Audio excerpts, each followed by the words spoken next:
Hello बच्चों, विजय गुरु में आप लोग का स्वागत है। तो आज क्लास 10th एनसीईआरटी मैथ और क्वेश्चन नंबर 7 को 8 को इस वीडियो में मैं आप लोग को इजी वे में बताऊंगा। तो शुरू से अंत तक बने रहें। अगर आप प्रश्न अवली 6.2 को 1 से लेकर 6 तक नहीं देखे हैं तो मेरे डिस्क्रिप्शन में मिल जाएगा, वहाँ से आप देख सकते हैं।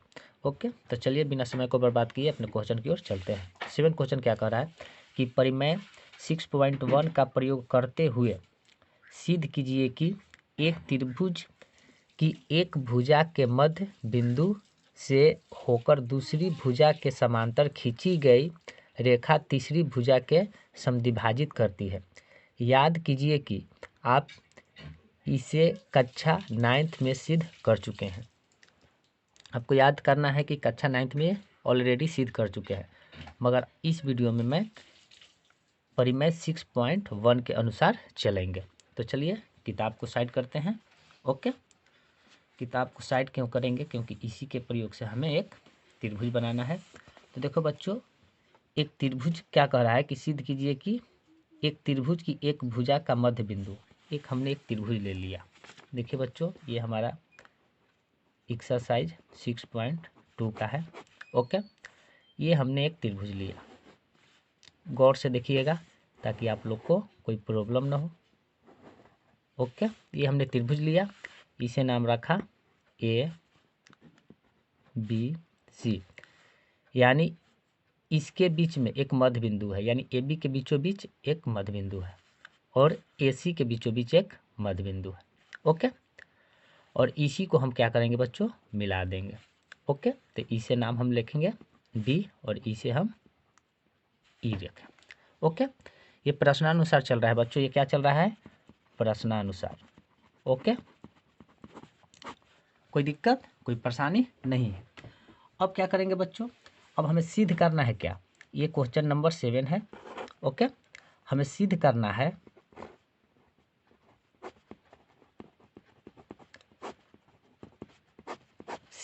है ई जो है, ई किसका मध्य बिंदु है?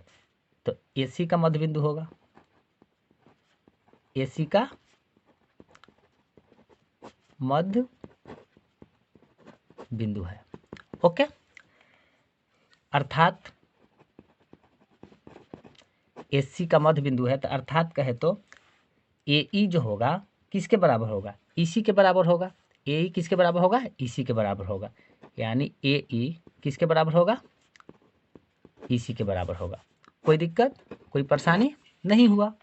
ओके, अब देखो बच्चों, अब इस पे आते हैं। डी जो है, चूंकि डी किसका मध्य बिंदु होगा? तो ए बी का होगा, यानी डी जो होगा ए बी का मध्य बिंदु होगा। मध्य बिंदु होगा।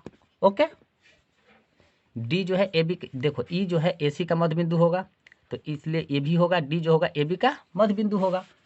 तो जब डी जो है ए बी का मध्य बिंदु होगा तो ये आपस में क्या होगा? ए डी किसके बराबर होगा? डी बी के। तो ए डी जो हो जाएगा किसके बराबर होगा? डी बी के बराबर होगा।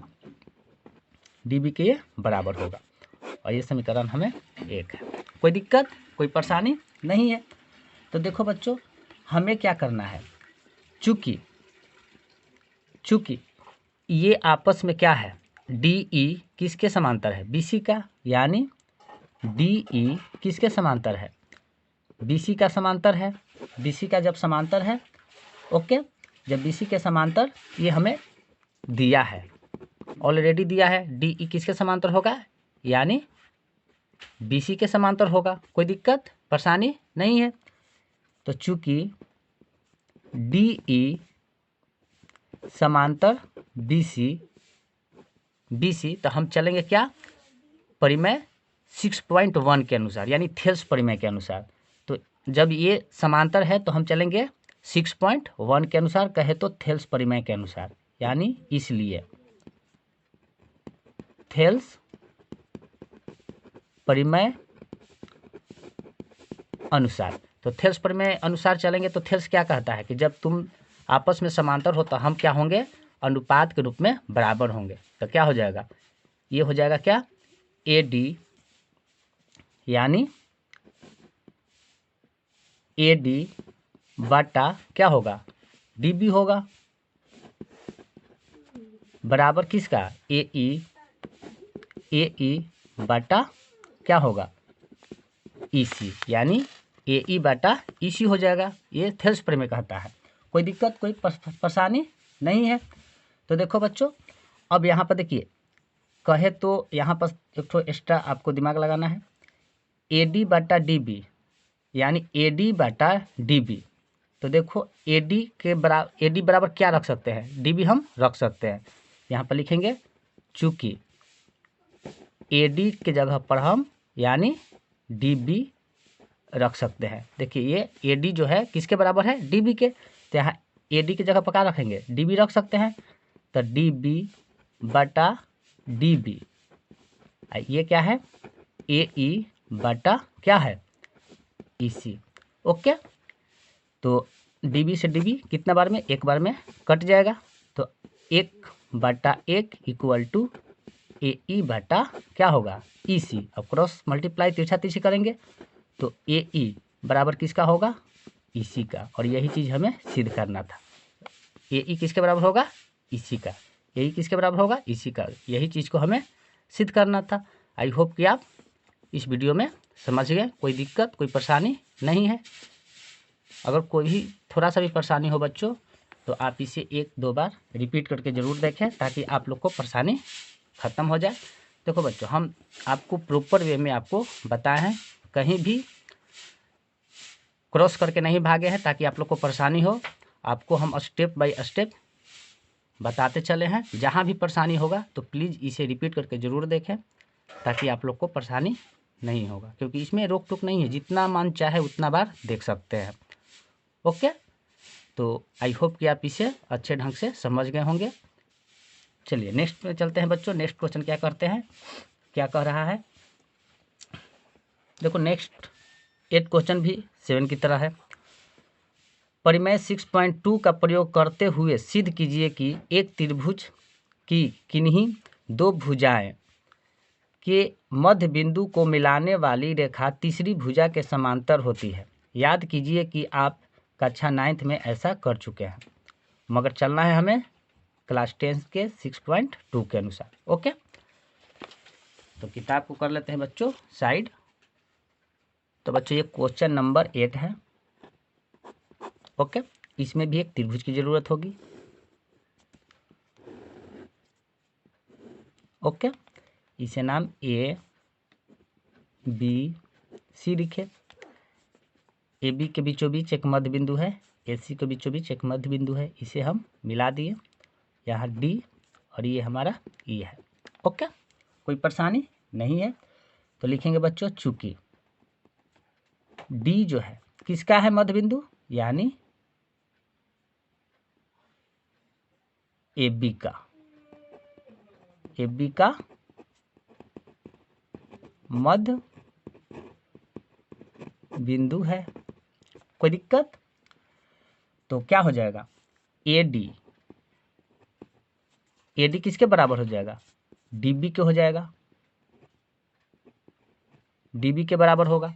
ओके, तो जब ये आपस में बराबर है तो उसका मान बच्चों आपको हमेशा 1 होता है। देखिए, तो इसको आपस में बराबर तो क्या हो जाएगा, ए डी बटा क्या होगा, डी बी बराबर 1 हो जाएगा। याद रखिएगा, जब ये आपस में बराबर हो जाएगा तो अनुपात के रूप में ये क्या हो जाएगा, इसके बराबर 1 होता है। ओके, और समीकरण इसे हम 1 मान लिए।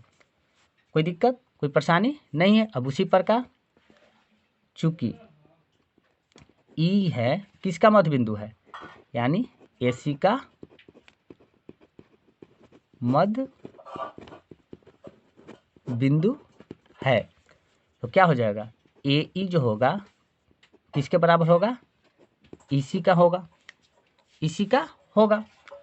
तो इसको इस प्रकार लिख सकते हैं, ए ई बटा ई सी बराबर इसका भी क्या हो जाएगा मान, 1 हो जाएगा, 1 के बराबर हो जाएगा। आइए समीकरण हमारा 2 हो गया। ओके, तो ये समीकरण 1 और 2 को रख लेंगे मान। तो समीकरण 1 व 2 से, तो देखिए समीकरण 1 और 2 से तो क्या है, एक क्या है AD बटा DB बराबर समीकरण 2 क्या है AE बटा EC है। ओके, तो बच्चों यही हमें सिद्ध करना था। तो यह तब भी संभव होगा जब DE समांतर किसका होगा BC का, यानी DE समांतर क्या होगा DE समांतर क्या होगा BC का, तभी ये जाकर ये संभव होगा। ओके, अतः DE समांतर BC का समांतर होगा, BC का समांतर होगा। ओके, तो आई होप कि ये भी 8 मैथ भी आप इजी वे में समझ गए, कोई दिक्कत कोई परेशानी नहीं हुआ। यही चीज़ हमें सिद्ध करना था, कोई परेशानी। तो बच्चों अगर वीडियो आपको अच्छा लगा हो तो लाइक सब्सक्राइब एंड शेयर ज़रूर करें और अपने दोस्तों के साथ अधिक से अधिक शेयर करें। ओके, तो बच्चों हमने 7 और 8 आप लोग को इजी वे में बहुत ही आसान तरीक़ा से एक्सप्लेन करके बताए हैं। तो आपको कोई थोड़ा सा भी प्रॉब्लम हो तो प्लीज़ इसे 1 2 3 बार, कोई रोक टोक नहीं है, जितना मन चाहे उतना बार देख सकते हैं। तो थैंक यू, टेक केयर।